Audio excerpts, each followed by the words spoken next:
अभी तक हमने डिस्कस किया था introductory part of remuneration and incentives chapter. Now we are going to start with the techniques और the methods of remuneration which are important from your examination point of view. अब हमने जो start करनी है technique वो है second, result based और piece based method. अब इस टेक्निक में हम ये 3 मेथड्स रीड आउट करेंगे और उनके प्रैक्टिकल्स भी सॉल्व करेंगे. सबसे पहले फर्स्ट का मीनिंग क्या हुआ.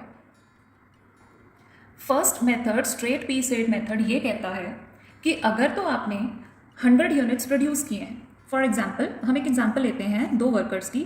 एक है आपका वर्कर ए और एक है आपका वर्कर बी.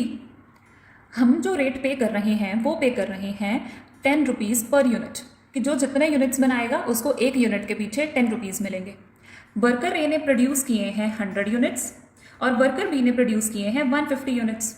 दैट मीन्स ए के केस में जो उसकी सैलरी हो जाएगी वो हो जाएगी 1000 और बी के केस में जो सैलरी हो जाएगी वो हो जाएगी 1500. ये है आपका स्ट्रेट पीस रेट मेथड. मतलब जो जितना प्रोड्यूस करेगा उसको उतना ही मिलेगा. हम यहाँ पर ये कंपेयर नहीं करेंगे कि बी ने ज़्यादा एफिशिएंसी के साथ काम किया है तो उसको एक्स्ट्रा पे किया जाए, या फिर ए की एफिशिएंसी कम है तो उसको कम पे किया जाए. हम ये यहाँ पर नहीं देखेंगे. That is why it is called straight piece rate method. जिसने जितना प्रोड्यूस किया उसको उसके अकॉर्डिंग मल्टीप्लाई करके पे कर दो. अब सेकेंड टेक्निक क्या कहती है. सेकेंड टेक्निक है आपकी Taylor's differential piece rate system.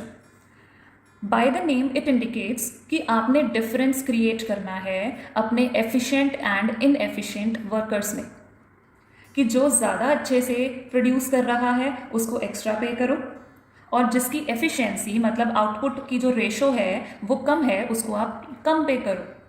तो ये उसके लिए स्लैब रेट्स क्रिएट कर देता है और हम फिर अपने वर्कर्स को पे करते हैं. अब वो स्लैब रेट्स क्या हैं. वो स्लैब रेट्स फिक्स की गई हैं. So these are the slab rates which work for Taylor's differential piece rate system.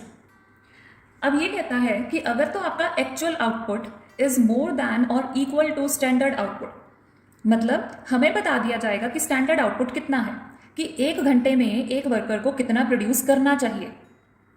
अगर तो आप उसके इक्वल या उससे ज़्यादा, मोर दैन और इक्वल टू, उसके इक्वल या उससे ज़्यादा प्रोड्यूस करते हो तो फिर आपका रेट जो रहेगा वो 120 ऑफ बेसिक पीस रेट रहेगा.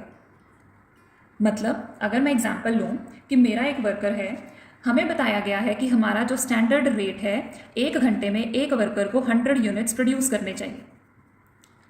हमारे ए वर्कर ने 1 घंटे में 100 यूनिट्स प्रोड्यूस किए हैं.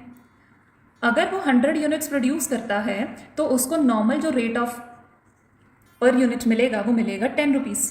अगर वो 100 यूनिट्स प्रोड्यूस करता है 1 घंटे में तो उसको ₹10 पर यूनिट मिलेगा. ए वर्कर ने 100 यूनिट्स प्रोड्यूस किए तो उसके अकॉर्डिंग क्या बनता है कि उसको हम 10 रुपये पर यूनिट पे करें. बट नहीं, हम उसको कितना पे करेंगे, 120%.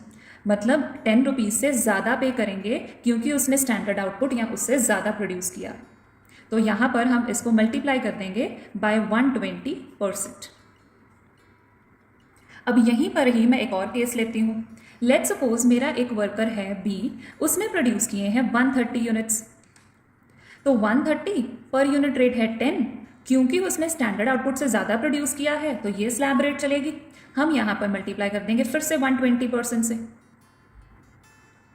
अब एक और केस लेते हैं. लेट्स सपोज मेरा एक वर्कर है सी, उसने प्रोड्यूस किया है 99 units, means less than standard output.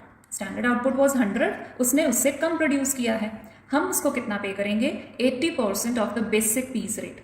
कि जितना पीस रेट है, पीस रेट क्या है, 10 रुपये है, और उसको कितना पे करेंगे, 80%.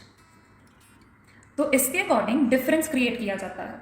तो यहाँ पर वर्कर ए को ज़्यादा पे कर दिया जाएगा, वर्कर बी को उससे भी ज़्यादा क्योंकि उसने नंबर ऑफ यूनिट ज़्यादा प्रोड्यूस किए हैं, और जो वर्कर सी है उसको पनिश कर दिया गया है. तो इन चीज़ों को परफॉर्म करने के कारण जो हमारे वर्कर्स हैं वो ज़्यादा एफिशिएंटली वर्क करते हैं आगे से. तो हमें भी फ़ायदा और वर्कर को भी फ़ायदा. So this is your second technique, Taylor's differential piece rate system. और ये जो स्लैब रेट्स हैं ये नॉर्मली सेम रहती हैं. अगर तो आपको क्वेश्चन में बताई गई होंगी फिर आपको वही सॉल्व करनी है. बट अगर आपको क्वेश्चन में नहीं बताया गया है कि कौन सी स्लैब रेट्स यूज़ करोगे तो आपको इन्हीं स्लैब रेट्स के अकॉर्डिंग काम करना है.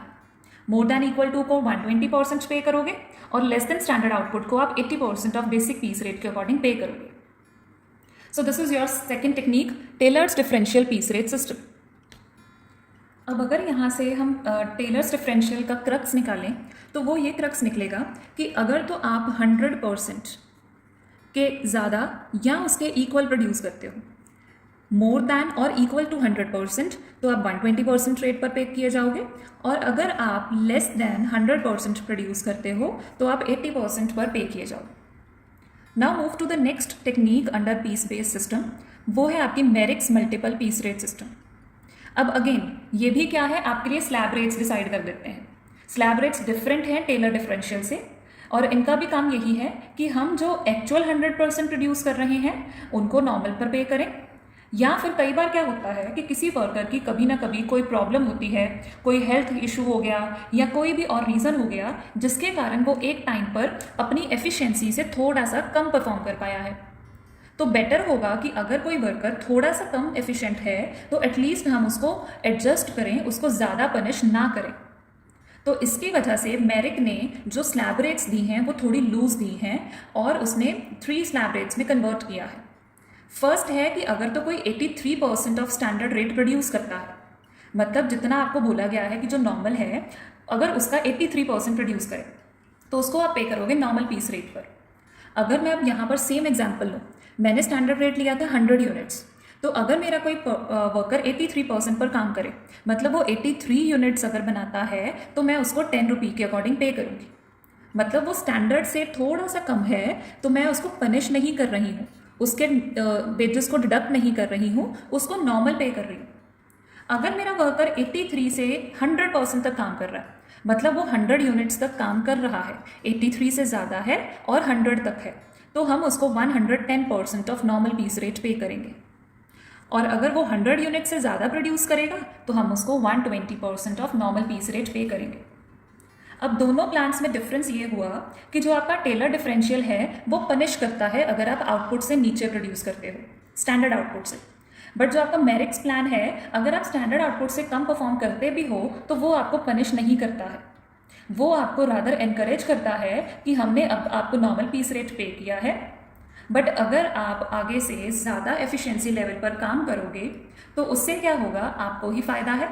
तो if you produce more than 83% and up to 100, मतलब अगर आप 100 यूनिट्स तक प्रोड्यूस कर लेते हो तो हम आपको ज़्यादा पे करेंगे, और अगर आप उससे भी ज़्यादा प्रोड्यूस करते हो तो हम आपको 120% तक पे करेंगे। अब जब भी आपने इनके क्वेश्चन सॉल्व करने हैं, क्योंकि ये टेक्निक्स काफ़ी इंपॉर्टेंट हैं, तो आपको कुछ इस तरह से ही इन्फॉर्मेशन गिवन होगी। आपको कुछ स्टैंडर्ड रेट बताया जाएगा, आपको स्टैंडर्ड आउटपुट कब के बारे में बताया जाएगा, आपको डिफरेंट टर्म्स गिवन होगी। तो उन टर्म्स को, उन क्वेश्चंस को करने से पहले you need to be very careful about the different slab rates. एक बार अगर एक क्वेश्चन क्लियर हो गया तो आपके लिए ये सारे क्वेश्चंस करने ईजी हैं। Thank you.